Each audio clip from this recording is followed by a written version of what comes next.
بچه ها سلام. چطورین بچه ها؟ خوبین؟ Hello, how are you؟ سلامتین؟ تمرین کردین بچه ها خوب یا نه؟ دوره کردین؟ خب من طبق معمول بچه ها رزام و اینجا کجاست؟ پرو انگلیشه. درس امروز بچه ها من یه مکالمه‌ای نوشتم براتون از قبل تا وقتمونم گرفته نشه و برای شما ساده تر باشه دنبال کردنش. میخوایم هدفمون چیه؟ این که نشون بدیم چقدر راحت میشه در مورد خودمون بنویسیم و از توی این متن میخوایم سوال در بیاریم و میخوایم یاد بگیریم که چجوری سوال بپرسیم از طرف مقابلمون در مورد اون چیزهایی که دوست داریم بهمون جواب بده و بشنویم. خب من این متن رو یه بار از اول برای شما میخونم ببینیم چی میخواد بگه، بعد میریم سراغ قسمت‌های بعدی. I'm Reza and I'm from Shiraz. I live in a small house with 2-car garage. Downstairs there is a living room, a dining room and a nice large kitchen with large windows and a view of the garden. There are 2 bedrooms and 1 bathroom upstairs. There's also a very small office. It's my favorite room. I study there. بچه favorite این چی؟ فکر کنم تنها کلمه ای که کم شنیدین favorite این مورد علاقه. خب حالا میخوایم از تو این متن سوال در بیاریم بچه. چی بگیم؟ مثلا اینجا گفته I'm رضا. سوالش بچه چی میشه؟ بارها گفتیم Who are you؟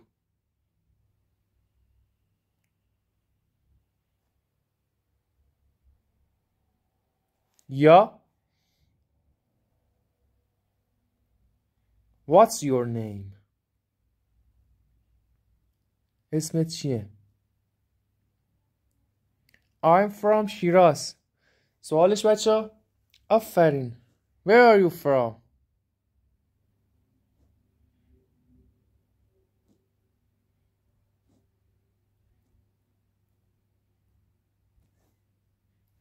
خب بریم خط بعدی.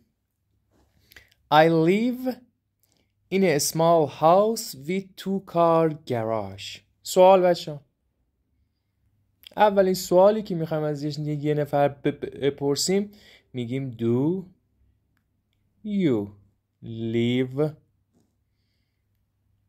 in an apartment or a house؟ تو خونه زندگی میکنی یا تو آپارتمان؟ میگه I live in a small house with 2-car garage. یه جور دیگه بپرسیم بگیم Where do you live؟ اصلا شما کجا زندگی میکنی؟ Where do you live؟ حالا مثلا میگه I live in a small house with 2-car garage. اگر نمیگفت with 2-car garage چه سوالی بچه اینجا میشد بپرسیم؟ اینو نمیگفت. چه سوالی میشد بپرسیم؟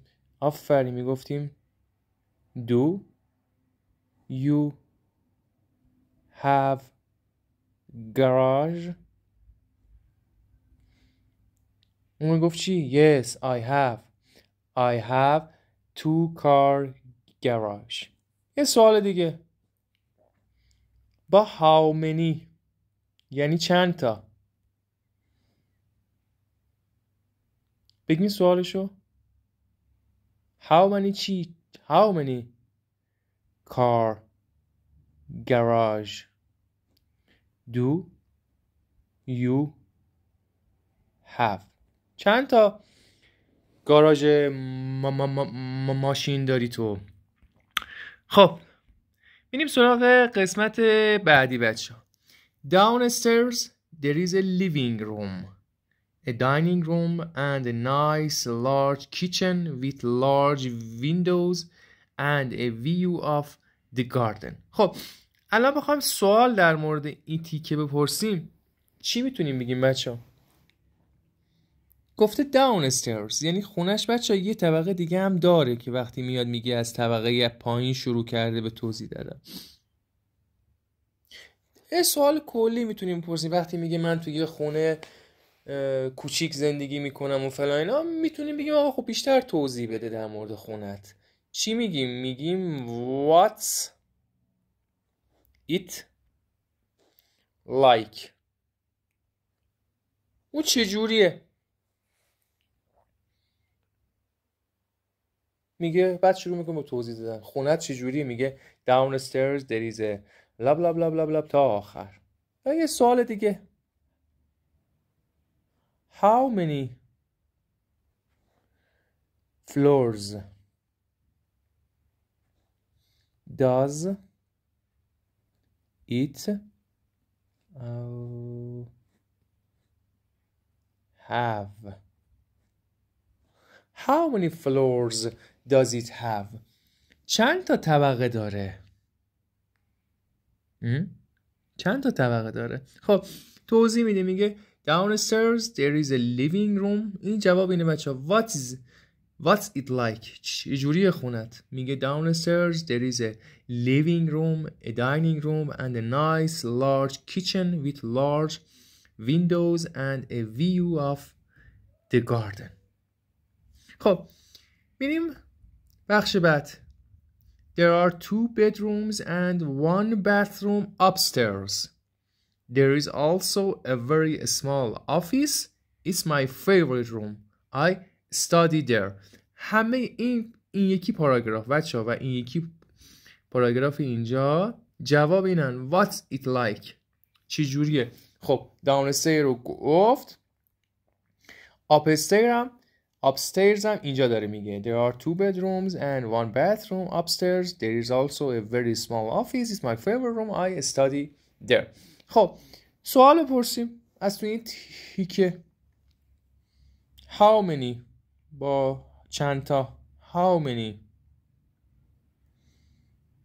bedrooms do you have؟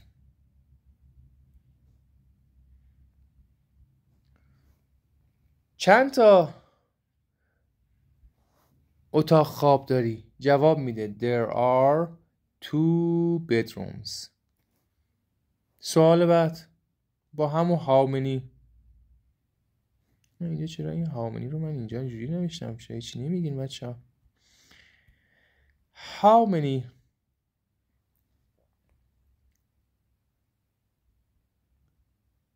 bathrooms do you have؟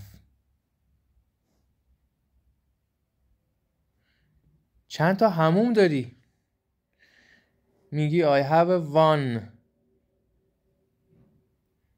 bathroom upstairs.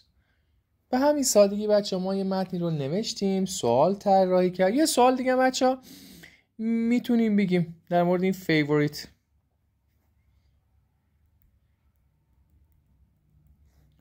What's your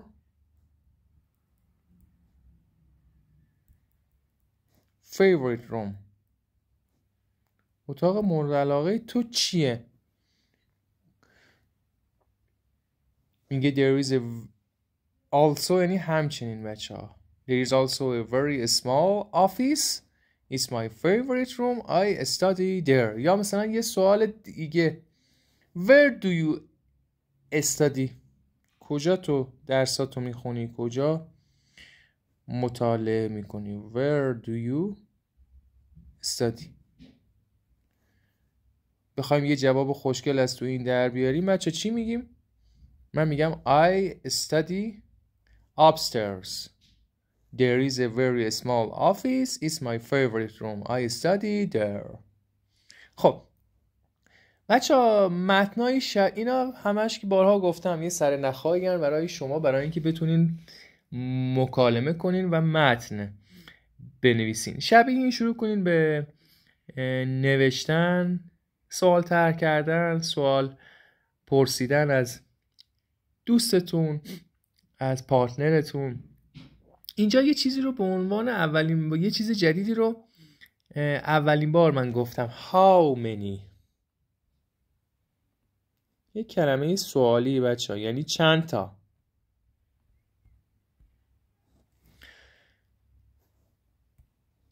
سوال پرسیدن با این how many بچه ها خیلی ساده است. عین اون WH هایی که قبلا گفته بودم. بله بچه ها، شبیه سوال پرسیدن با WH هایی که قبلا توضیحشون رو دادم. چجوری؟ یه مثال بزنم سریع. مثلا میگم my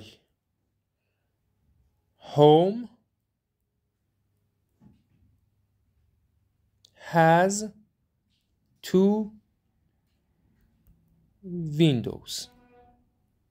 خونه من 2 تا پنجره داره. 3 تا کار بچه ها باید انجام میدادیم برای اینکه بتونیم با کلمات سوالی سوال بسازیم. کار اول اون بچه چی بود؟ 1، جمله رو سوالی کنیم. My home has 2 windows.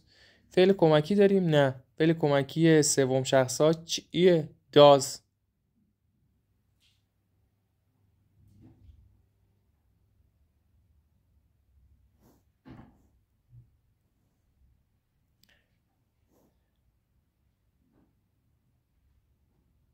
اول جمله my میشه your does. your home has تبدیل میشه به چی؟ چون does داریم have. Does your home have 2 windows?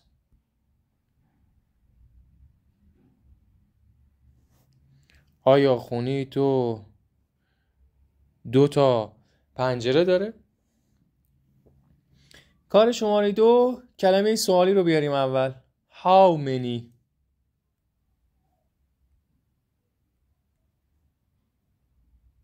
خب حالا اینجا یه نکته باید بچه ها دقت. how many چی؟ چند تا چی؟